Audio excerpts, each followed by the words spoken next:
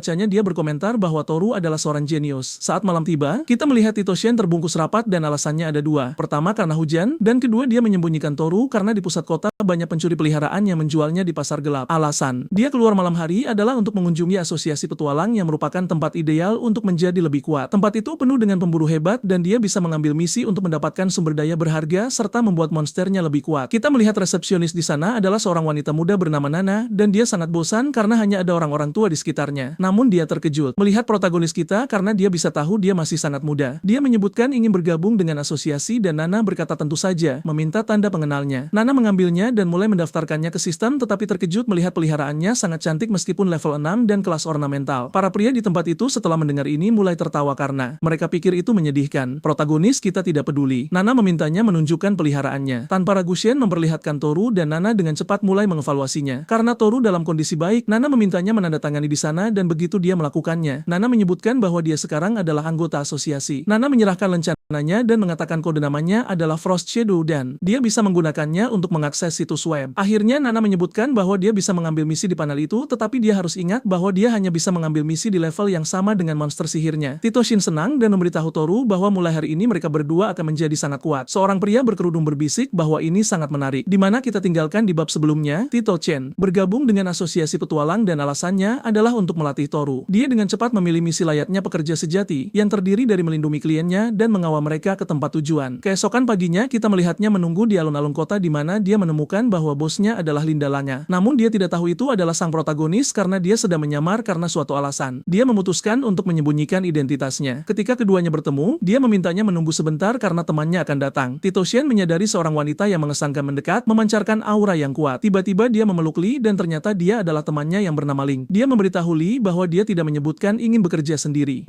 Guofu menjelaskan bahwa dia tidak melakukannya karena dia tidak cukup kuat, itulah sebabnya dia menyawarkan. Ling yang marah berteriak menanyakan apakah dia bisa diandalkan. Leon menjawab bahwa dia bisa karena dia dari asosiasi petualang. Ling mengeluh mempertanyakan apakah dia cukup kuat untuk Leon. Leon tahu Ling sangat keras kepala dan berkata ya, dia hanya ingin keamanan lebih. Ling akhirnya setuju dan bertanya apa kode namanya. Protagonis kita menyebutkan itu adalah Frost. Tanpa penundaan lebih lanjut, dia memperkenalkan diri dan berkomentar bahwa mereka menuju ke distrik barat laut. Tito Shen berkata dia mengerti. Setelah beberapa lama kita melihat penjaga yang mengawasi pelabuhan membiarkan mereka lewat tanpa masalah karena dia berteman dengan Ling. Setelah berjalan beberapa saat, Leon berkomentar bahwa tujuan mereka adalah kamp militer di pinggiran hutan. Mereka setuju dan Ling yang penasaran bertanya kepada protagonis seberapa terampil dia. Dia tidak menjawab, melainkan menyebutkan ada sesuatu yang mendekat. Waifu juga menyadarinya. Tiba-tiba sekelompok tikus muncul dari tanah. Ling tanpa ragu berkata dia yang akan menangani ini dan kita melihat bagaimana dia memanggil monster sihirnya dari sebuah gelang. Tito Zen tahu. Gelang itu sangat mahal tapi hebat karena tidak hanya menyimpan peliharaannya tapi juga membantu evolusi dan menyembuhkan lukanya. Dia berjanji di masa depan dia akan memiliki monster itu. Monster Waifu adalah kanguru petinju kelas ganas dan level perunggu. Dan kita melihat ia sangat kuat karena dengan satu pukulan ia menjatuhkan tikus-tikus itu. Secara harfiah, Ling sangat bangga pada dirinya sendiri dan berteriak kepada Leon. Bertanya apakah dia tidak bisa dipercaya. Ia menjawab ya tetapi memintanya berhenti bertingkah seperti anak kecil. Ling tidak memperhatikan dan memberitahu protagonis bahwa bagus karena dia mendeteksi monster sebelum dia. Meskipun jika dia mendeteksinya lebih lambat, dia tetap akan mengalahkannya. Dia memberitahu temannya bahwa dengan dia saja sudah cukup dan dia hanya membuang-buang uang. Sementara mereka berdebat, Shen mendengar suara keras. Di kejauhan, Ling juga mendengarnya dengan gembira dan berseru agar mereka semua pergi bersama untuk melihatnya, berlari cepat ke arah sana. Yu tahu bahwa Ling praktis seperti anak kecil karena dia melakukan apapun yang dia mau. Mereka akhirnya tiba di lokasi dan menemukan bahwa suara itu berasal dari sekelompok tahi lalat darah yang memakan piton besar. Meskipun mereka level rendah karena bintik kuning mereka, Ling mengabaikan rencana dan bergegas bertarung. Hal ini tentu saja membahayakan Yu dan kita melihat kanguru yang gagah itu mulai menghajar tahi lalat tersebut. Monster-monster itu ketakutan dan mulai melarikan diri. Ling tidak membiarkan hal itu dan mulai mengejar mereka untuk mengalahkannya. Yu menyebutkan kepada protagonis bahwa mereka harus menyusulnya sebelum dia memasuki wilayah terlarang, tetapi sudah terlambat karena ada peringatan yang terpasang di pohon. Setelah beberapa lama mereka akhirnya tersesat. Tito Shen menyebutkan kepada Yu bahwa pilihan terbaik adalah meninggalkan zona ini karena terlalu berbahaya dan mereka tidak akrab dengan area tersebut. Dia yakin Ling baik-baik saja karena dia sangat kuat. Liang menolak karena dia sangat mengkhawatirkan temannya. Shen menyebutkan bahwa dia mengerti kekhawatirannya, tetapi tugasnya adalah melindunginya dan membawanya ke tempat tujuan. Liang memberitahu Shen bahwa dia mengerti tetapi memintanya untuk tidak menelepon atau mengirim pesan untuk menginformasikannya. Namun ketika dia melihat ponselnya, dia menyadari tidak ada sinyal dan mulai berdoa atas nasib buruk tersebut. Saat dia berjalan dengan cemas, kita melihat Ling menikmati dirinya bertarung dan kembali menemui anak-anak itu tepat saat mereka akan pergi. Mereka tiba-tiba diserang oleh ular raksasa. Tito Shen dengan cepat memanggil Toru dan mengaktifkan pertahanan absolutnya, nyaris berhasil memblokir serangan makhluk ganas itu. Seperti yang kita semua tahu, kemampuan ini memberikan 50% kerusakan kembali ke monster dan melumpuhkannya selama 5 detik. Sistem memberitahu protagonis bahwa dia telah memperoleh 100 resistensi terhadap racun. Tito Shen tahu racun itu berbahaya dan berteriak kepada Liang bahwa mereka harus pergi segera karena jika tidak mereka akan berada dalam masalah serius dan ular itu akan meracuni mereka. Liang patuh dan mereka mulai berlari, tetapi saat berlari dia menyadari itu adalah Toru yang berarti anak laki-laki ini adalah Shin. Dia bertanya-tanya mengapa Shin menyembunyikan identitasnya tetapi tahu dia pasti punya alasan bagus untuk itu. Beberapa menit kemudian dia memintanya menunggu sebentar karena dia perlu istirahat. Shin berkata itu tidak mungkin karena ular itu akan menyusul mereka, tetapi dia bisa mencoba untuk menyatu dengan peliharaannya dan menggunakan kekuatannya untuk bertahan dan berlari sedikit lebih cepat. Liang berterima kasih atas idenya dan dengan cepat meminta kekuatan dari Ka. Monster itu tentu saja setuju. Mereka terus berlari menuju pintu keluar hutan, tetapi nasib buruk bagi mereka bertemu lagi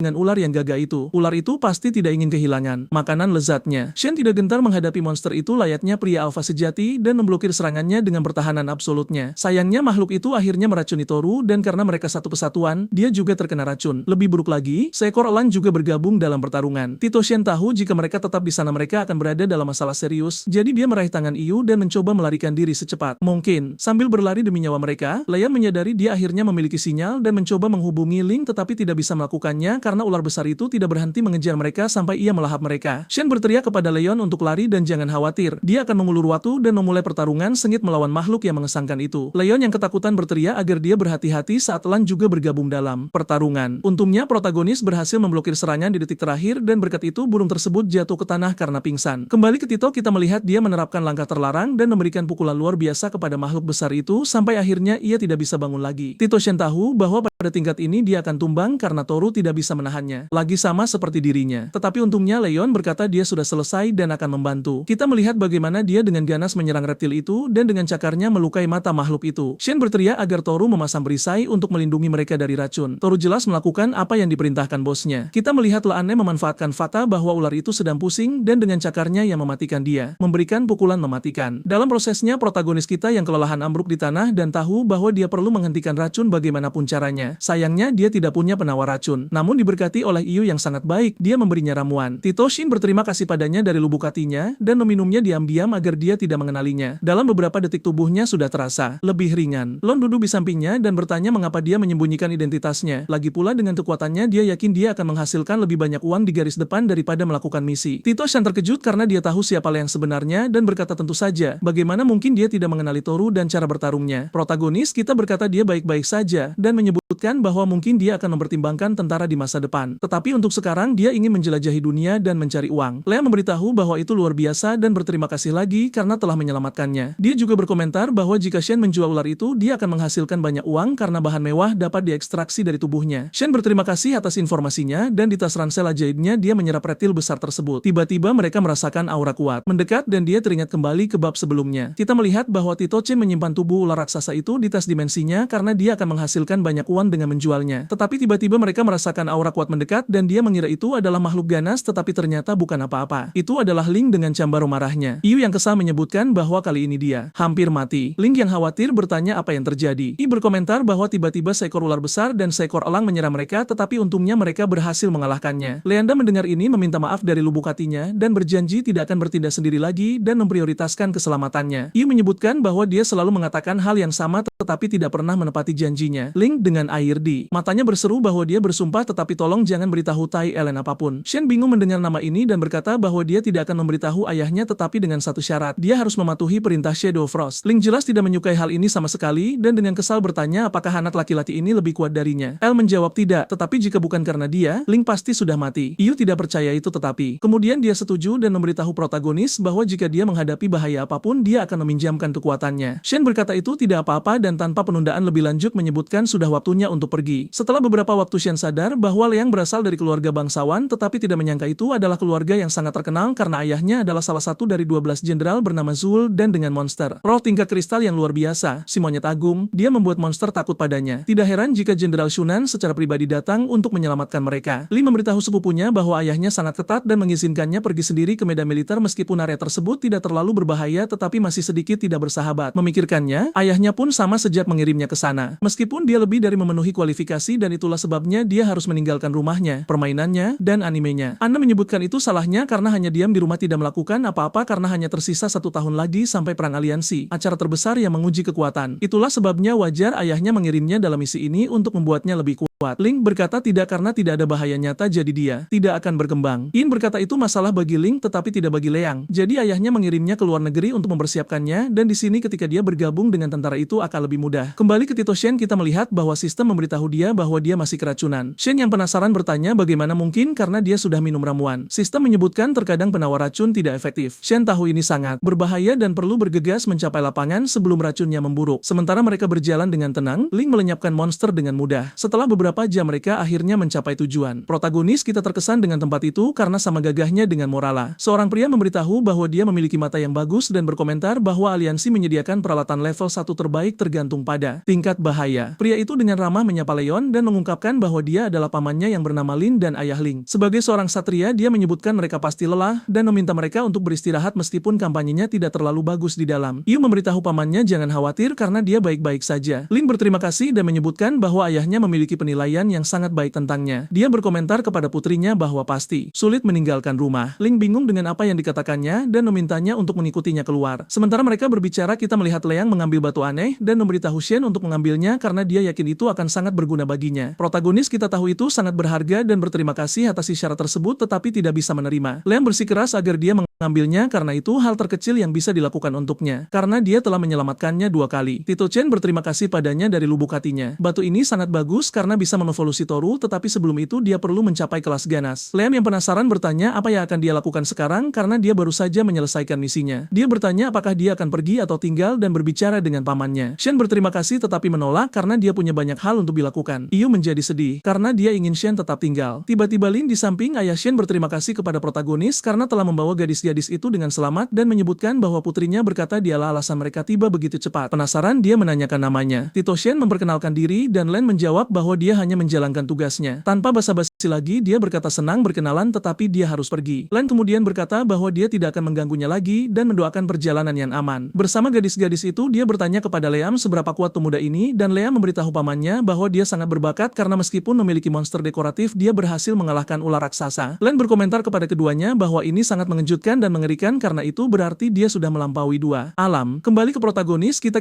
melihat dia berlatih keras karena dalam perjalanan kembali ke Morala dia menghadapi banyak monster level rendah. Namun karena begitu fokus pada hal ini dia lupa bahwa dia masih keracunan. Bagaimanapun juga dia sudah maju ke titik tengah level pertahanan absolut. Saat malam tiba dia bergegas pulang karena tempat itu akan menjadi lebih berbahaya dalam beberapa jam. Beberapa jam kemudian Shen sudah berada di rumah dan memerintahkan sistem untuk menunjukkan tingkat resistensi toksinnya. Dia melihat itu hampir 100% dan bertanya-tanya apakah dia akan mendapatkan kemampuan saat selesai seperti yang terjadi terakhir kali dengan pertahanan absolut ketika dia menahan kerusakan fisik. Berpikir mendalam dia akhirnya tertidur. Keesokan paginya dia pergi ke asosiasi petualang dan begitu dia masuk dia mendengar beberapa tikus kecil bergosip tentangnya di belakang punggungnya mengatakan dia gagal menyelesaikan misi Nana. Menyadari kehadirannya dia menyapa mereka dengan sopan dan bertanya bagaimana dia bisa membantu. Tito Chen berkomentar bahwa dia telah menyelesaikan misi dan datang untuk mengklaim hadiahnya. Tikus-tikus kecil meneriakinya untuk berhenti pamer tetapi resepsionis tidak menaruh perhatian, memeriksa sistem dan klien. Menyadari itu benar karena klien memberikan bintang 5. Dia memberitahu protagonis bahwa jika dia mau dia bisa mengklaim hadiahnya atau memastikannya dengan mereka, tetapi akan ada biaya tambahan. Selain itu, karena dia menyelesaikan misi di atas levelnya, saat ini dia bisa mengajukan peningkatan peringkat ke A, dan karena semakin tinggi levelnya semakin besar manfaatnya. Tentu saja Shen menerima dan menyebutkan bahwa dia ingin menjual beberapa item. Kita melihat segera setelah dia membuka tas dimensinya, banyak mayat monster muncul mengejutkan semua orang dengan kegilaan seperti itu, terutama karena di antara mayat itu ada seekor ular kelas ganas. Shen meminta Nana memberitahu berapa banyak yang dia dapatkan dan juga ingin tahu lebih banyak tentang asuransi asosiasi. Nana memberitahu dia mendapatkan sekitar 800.000 koin aliansi dan juga menerima tanduk Rob Beast dari atasannya terkait asuransi di mana ia bisa menyimpan uang atau mereka bertanggung jawab atas kehilangan barang-barangnya. Mereka menyimpan barang dan jika ada yang hilang mereka akan bertanggung jawab. Namun tentu saja mereka mengambil komisi untuk menjaga keamanan barang tersebut. Shen memberitahu Nana bahwa ia akan menitipkan tanduk Rob Beast-nya selama setahun dan memintanya untuk memotong biayanya dalam beberapa menit. Kemudian Nana memberitahu bahwa 780.000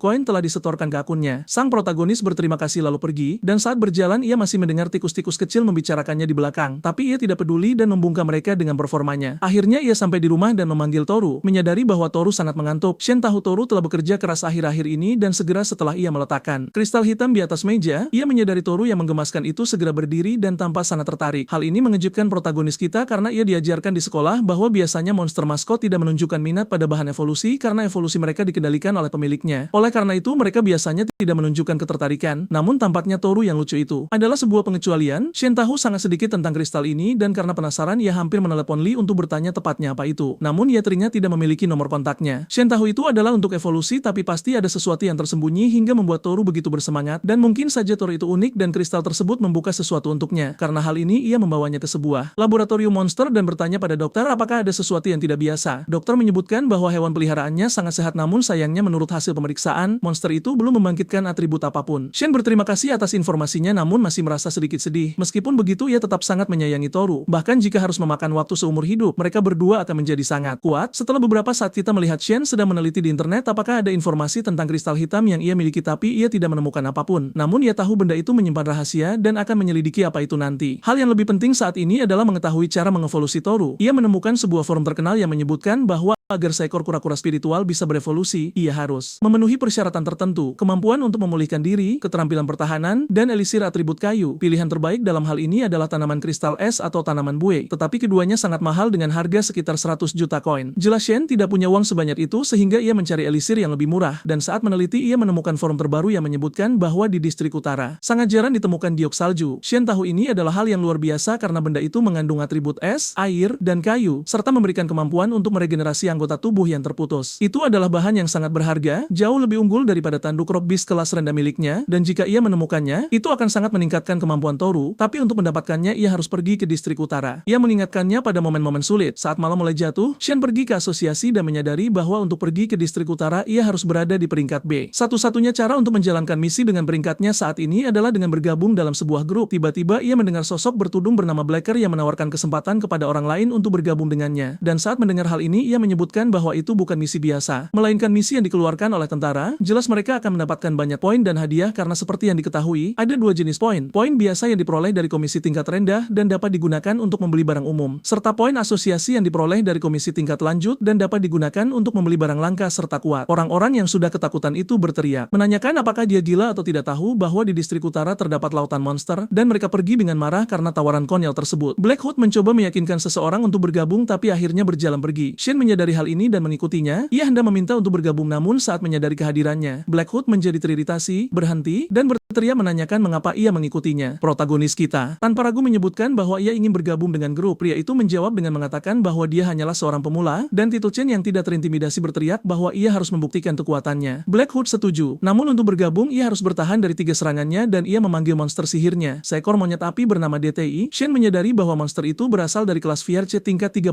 dan tanpa menunda memanggil Toru. Pria itu mulai tertawa saat melihatnya dan bertanya mengapa ia ingin bergabung jika pada akhirnya ia hanya akan terluka. Seperti yang diketahui semua orang, Tito Chen tidak terintimidasi dan berteriak bahwa jika pria itu takut, dia sendiri tidak. Hal ini membuat Black Hood naik pitam dan memerintahkan DTI untuk menyerang. Kita melihat monyet api besar itu maju dengan ganas ke arahnya, namun Tito Chen memblokirnya dengan pertahanan mutlaknya. Meskipun ia terkejut bahwa ia tidak terpaku, Black Hood memerintahkan DTI untuk mundur dan memberitahu Shen bahwa ia tidak tahu bagaimana monsternya bisa bertahan. Namun ia menyadari Shen memiliki beberapa keterampilan. Meskipun begitu, itu, ia pikir yang terbaik adalah mengakhiri ini sekali dan untuk selamanya dan memerintahkan DTI untuk menunjukkan kemampuannya. Kita melihat primata besar itu lenyap seketika dari pandangan sang protagonis dan saat ia menyadarinya, monyet itu sudah berada tepat di sampingnya. Shen nyaris tidak sempat menahan serangan itu, namun dalam prosesnya perisainya hancur meskipun ia sendiri tidak tersentuh. Ia memvalidasi keberhasilan tangkisannya. Black Hood mengakui bahwa pertahanannya sangat bagus tapi ia masih harus bertahan dari serangan terakhir. Ia memberitahu DTI bahwa sudah waktunya untuk menunjukkan serangan terkuatnya. Shen dengan cepat bersama Toru mengambil posisi bertahan dan kita melihat primata yang mengancam itu berlari kencang ke arah mereka sementara tangannya mengeluarkan serangan api yang sangat dahsyat. Sang pemuda layaknya pendekar sejati bersiap untuk melawan, namun serangan itu begitu kuat sehingga terjadi ledakan besar. Beberapa petugas polisi menyadari kejadian itu dan bersiap menuju ke sana untuk menghentikan para pembuat onar tersebut.